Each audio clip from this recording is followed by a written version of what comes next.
Yo guys, and welcome back to the channel. Today I wanted to take a look at a video about Joe Rogan talking about Jon Jones versus Alex Pereira. I think it's a pretty cool matchup, or who knows, it might lean more heavily against Jon Jones because he has the advantage of being an incredible grappler, and Alex Pereira, of course, being a kickboxer and having his background in kickboxing, so he's more well versed in hitting and kicking. But Jon Jones kind of has that wrestling prowess and can really dig in at Alex's weak points. Also considering he hasn't been doing MMA for so long, so he probably doesn't have so much grappling experience, and I think Jon Jones will have a great advantage there. But also another interesting topic is the height and reach, because Jon Jones usually has height and reach advantage.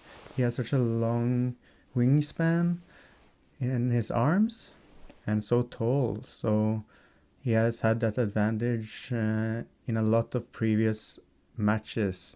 So now he's finally getting more opponents that are kind of around his own build. So that's pretty exciting. But also something to consider is Jon Jones's adaptability and fight IQ. He is known for being able to adapt and strategize during a fight. He can seamlessly switch between striking and grappling and exploit his opponent's weaknesses. So yeah, what do you think about that? He has shown that time and time again. I would think maybe Jon Jones would try to close the distance and utilize his wrestling and go maybe in for the ground and pound, if not even go in for the submission. And for Pereira, it would be about maintaining distance, using his striking to keep Jones at bay, and defending takedowns. Be a pretty cool match, but considering how easily Jon Jones defeated Cyril Gane, that was just insane, dude. How he dismantled him so easily in the first round, dude. Jeez. The only thing that had happened was the nut shot by Cyril Gane, and then Jon Jones got really mad and just wrapped around him like a boa constrictor, dude. Jeez. Okay, but let's get into the video. There's a guy that's in MMA now. There's the last guy to knock him out. His name's Alex Pereira, and he's truly one of the most terrifying human beings alive. Bad motherfucker. Oh, Jesus, dude. Yeah. Go look up Alex Pereira's KO from his last fight. Right, dude. Pereira. He looks so awesome in this one of the most face terrifying paint human beings. and bad motherfucker. like Aboriginal. Dude, go look up headgear. Alex Pereira's Looks so KO sick from his last fight. Right, dude.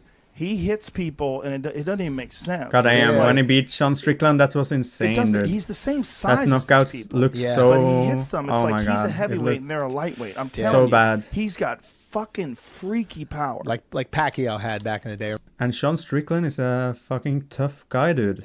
But even Sean Strickland got hit that hard by him. Like, Alex has crazy power in his punches. You really see it all in his technique with his whole body and arms. He's on another level. Remember? Yeah, I was like, this fucking guy's terrifying. He was just different. He was just different. Like the power was different. The style was different. It's a weird style. Hands down, weird movement, like but super technical, man. Like confusing. Like you see him, you say, oh, this guy doesn't know what he's doing. He just hits hard. Negative, incorrect, completely unique style, very technical and very well thought out. He's got solutions to everything. He was showing me and DC how he checks leg kicks, and we had a conversation about it. Can we talk about this? Can we tell people this? What do you say? No, me and DC did. Like, I don't know.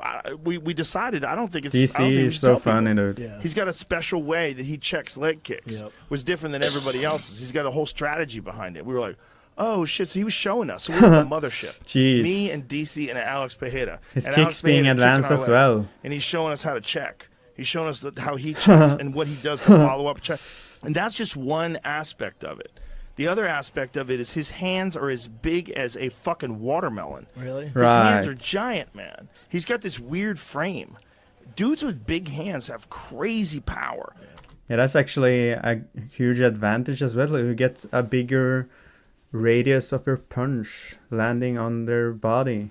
It's actually a huge advantage. And if you look at Pereira, he's like this long arms, these big giant fucking hammers at the end of his wrists. Jeez, this He's fight was different, so good. No one's been a Both champ those quicker than fights that guy. were so good. Right now. Right now. About when Right now. There's a Israel few fights fought in his Alex. UFC career. He's a Hall of Famer. Those fights were so 100%.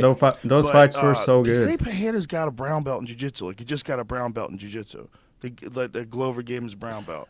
I don't know what it actually looks like if he thinks he's going to grapple. Yeah. You know, like, I don't think Right. he thought he was going to grapple. Right.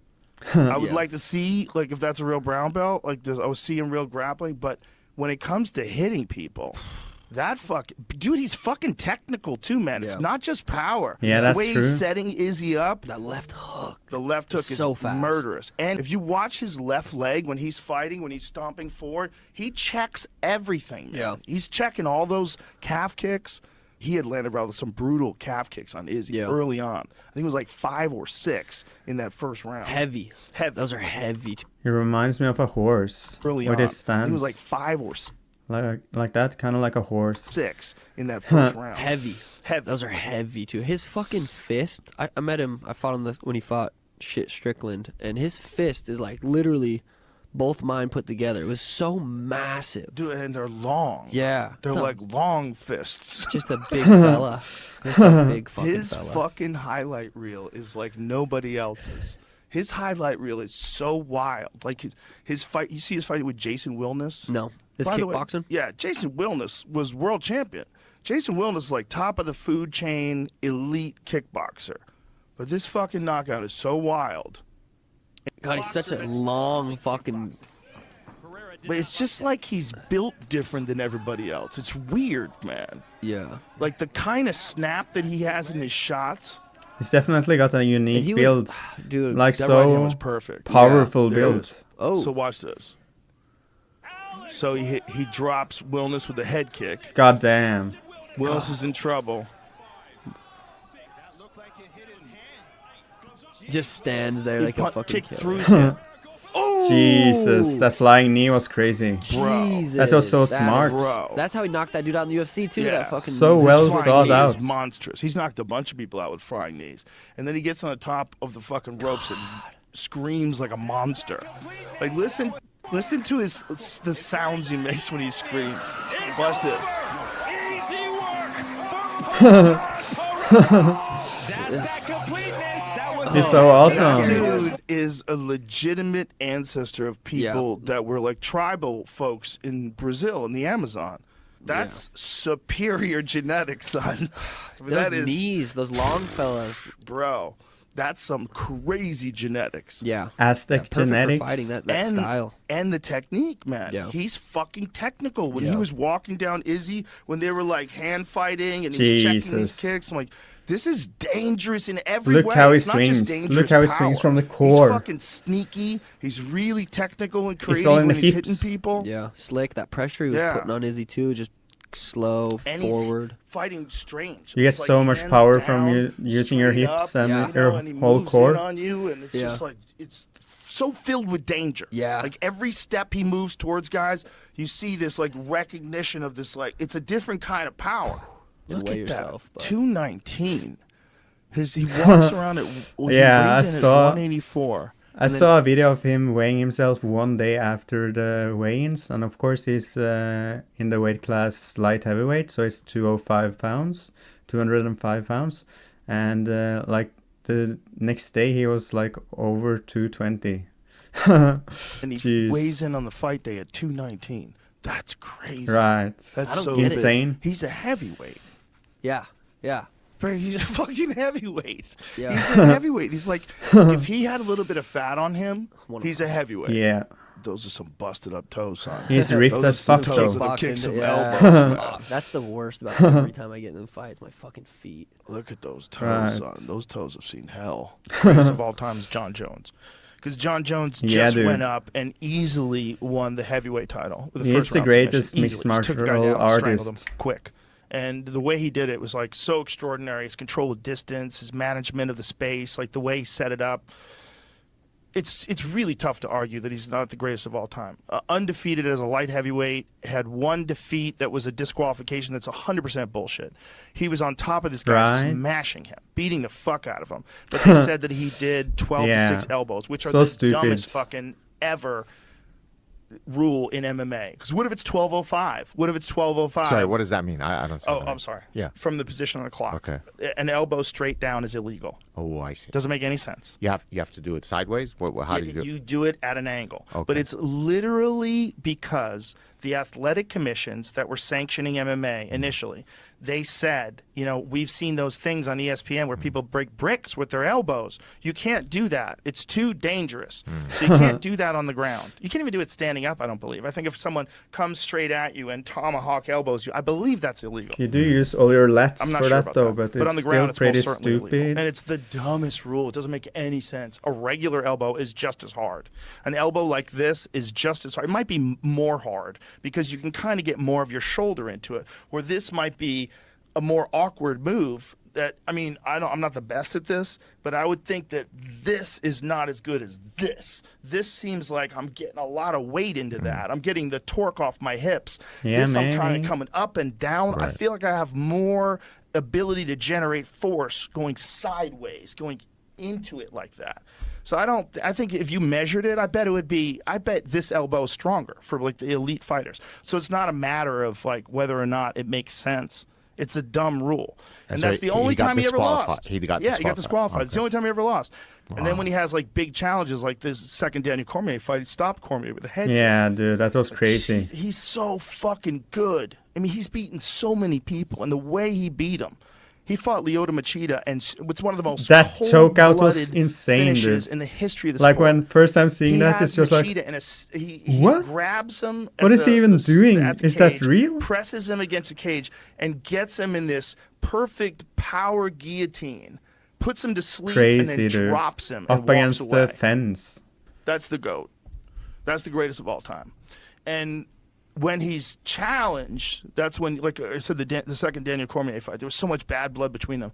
When he's challenged, really challenged, that's when you see how good he really is.